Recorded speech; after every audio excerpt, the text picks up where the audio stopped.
4200 kilometre 4200 kilometre की यात्रा कर रहा था साइकिल से। आज उसी शख्सियत का जिसने अपनी साइकिल के पहियों से इस देश के जो हजारों लाखों करोड़ों मजदूर और मजलूम लोग थे,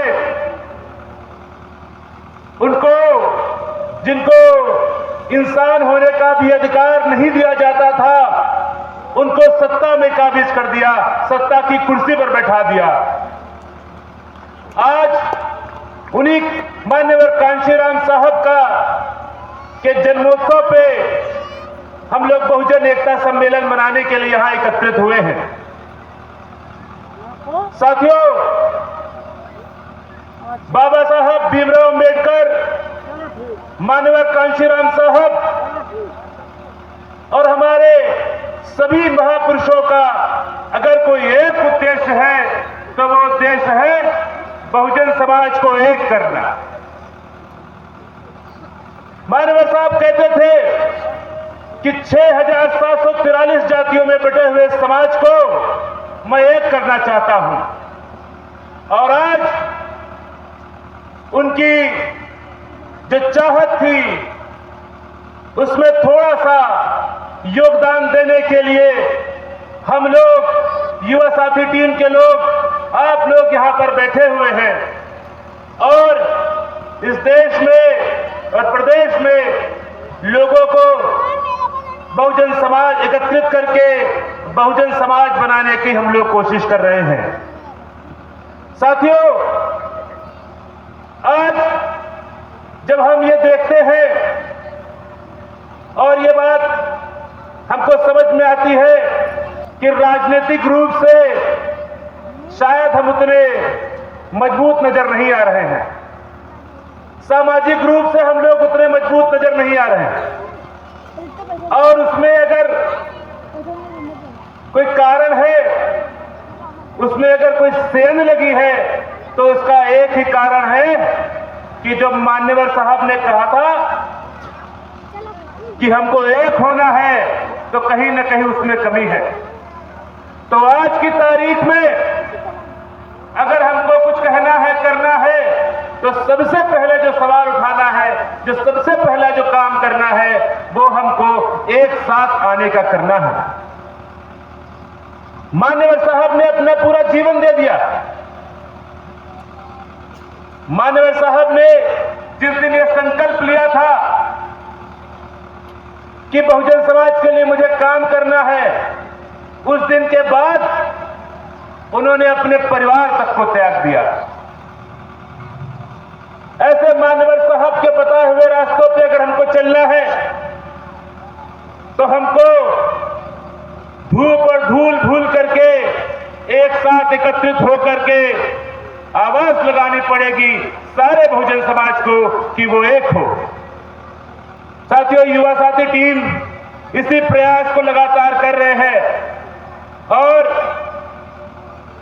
हमें यह भी समझने की जरूरत है कि बहुजन समाज जो अलग अलग बिरादरियों में और जातियों में बिखरा हुआ है, उसको एक कौन सी चीज कर रही है।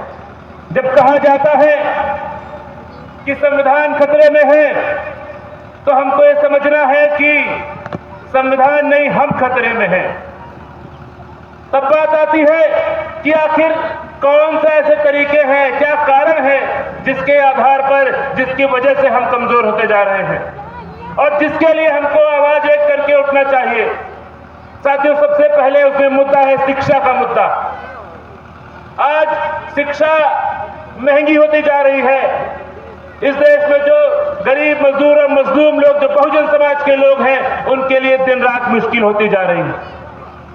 अगर आज की तारीख में शिक्षा इतनी महंगी है, हमारे साथ बहुत सारे वक्ता हैं, बताएंगे आपको कि शिक्षा इतनी महंगी होती जा रही है कि अगर हम लोग अपने आप को भी बेच देंगे तो आने वाली पीढ़ी को पढ़ा नहीं पाएंगे, तो हम कैसे पूरा करेंगे। आज शिक्षा खतरे में है। आज की तारीख में हमें रोजगार नहीं मिल रहा है।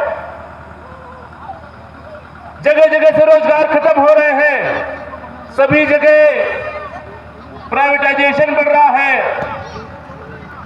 सरकारी संस्थान खत्म किए जा रहे हैं और आरक्षण खत्म किया जा रहा है। आरक्षण पे लगातार हमला है। एक तो रोजगार खत्म हो रहे हैं, दूसरा आरक्षण खत्म किया जा रहा है।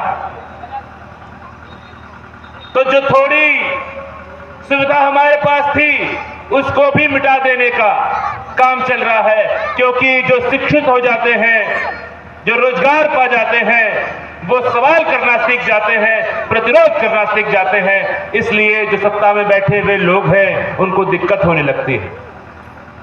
आज की तारीख में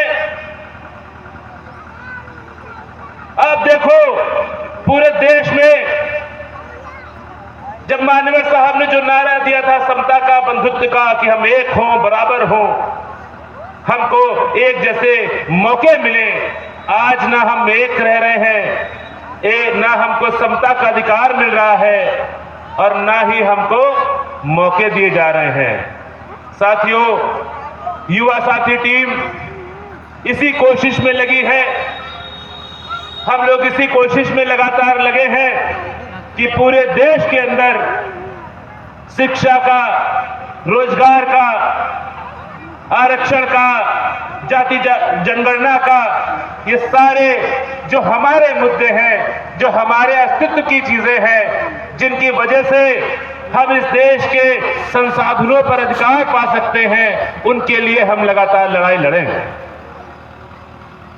साथियों, मैं वक्ताओं को बुलाने से पहले एक अंतिम बात और कहना चाहता हूं आपसे कि आज की तारीख में आप नजर उठा के देखेंगे तो सैकड़ों की संख्या में संगठन नजर आएंगे।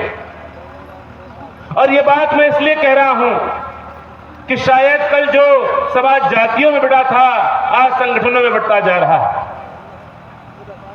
और ये बात इसलिए भी बताना जरूरी है आप सबको कि जब आपसे मैं कहता हूं कि हम लोग युवा साथी टीम से हैं, तो इसका मतलब कोई नया संगठन की बात नहीं कर रहे हैं। युवा साथी टीम का मतलब है कि हम एक साथ होकर के पूरी ताकत से एक टीम की तरह अपने महापुरुषों के विचारों को इस देश में पहुंचाने का काम करें।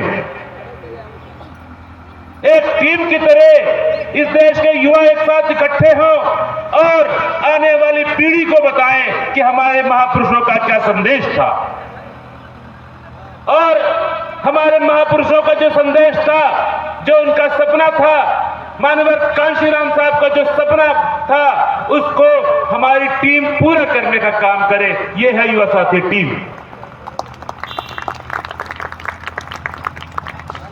आप लोग बहुत सारे कार्यक्रम में गए होंगे, लेकिन आपने पहली बार आज शायद देखा होगा या पिछली बार जो कार्यक्रम हुआ उसमें देखा हो कि स्टेज के ऊपर जो मंच सजा है उसके ऊपर कोई कुर्सी नहीं पड़ी है। कभी देखा है ऐसा? आप किसी कार्यक्रम में जाते होंगे, मंच पर कुर्सियां सजी रहती होंगी, लेकिन युवा साथी टीम के मंच पर आपको कुर्सियां नजर नहीं आएंगी। और बहुत बड़े बड़े वक्ता जो पूरे देश में जाने जाते हैं वो हमारे साथ हैं, क्योंकि हम शायद ये संदेश देना चाहते हैं कि हम कोई कुछ लोगों को नेता बनाने का काम नहीं कर रहे हैं, या हम लोग किसी संगठन की तरह कुछ लोग उसमें किसी पद पर बैठे हो, कोई अध्यक्ष हो, कोई उपाध्यक्ष हो, कोई सचिव हो, इस तरह से काम नहीं करना चाहते। अपनी पहचान नहीं बनाना चाहती है युवा साथी टीम, क्योंकि अगर पहचान किसी की हो सकती है, बहुत लोग कहते होंगे हमारे संगठन की पहचान, हमारे संगठन की पहचान। मैं आपसे कह रहा हूं कि युवा साथी टीम की अगर कोई पहचान है तो वो ये महापुरुष है, माननीय कांशीराम साहब है, डॉक्टर बी आर अम्बेडकर साहब है। हमें कोई नई पहचान नहीं बनानी। और साथियों, एक बात का और जिक्र करके जाना चाहता हूं और आने वाले वक्ताओं को बुलाना चाहूंगा, क्योंकि उस बात का जिक्र आजकल चारों तरफ फैला हुआ है। बहुत बार धर्म पे बात होती है कि धर्म क्या होना चाहिए, कैसा होना चाहिए, किसको क्या मानना चाहिए।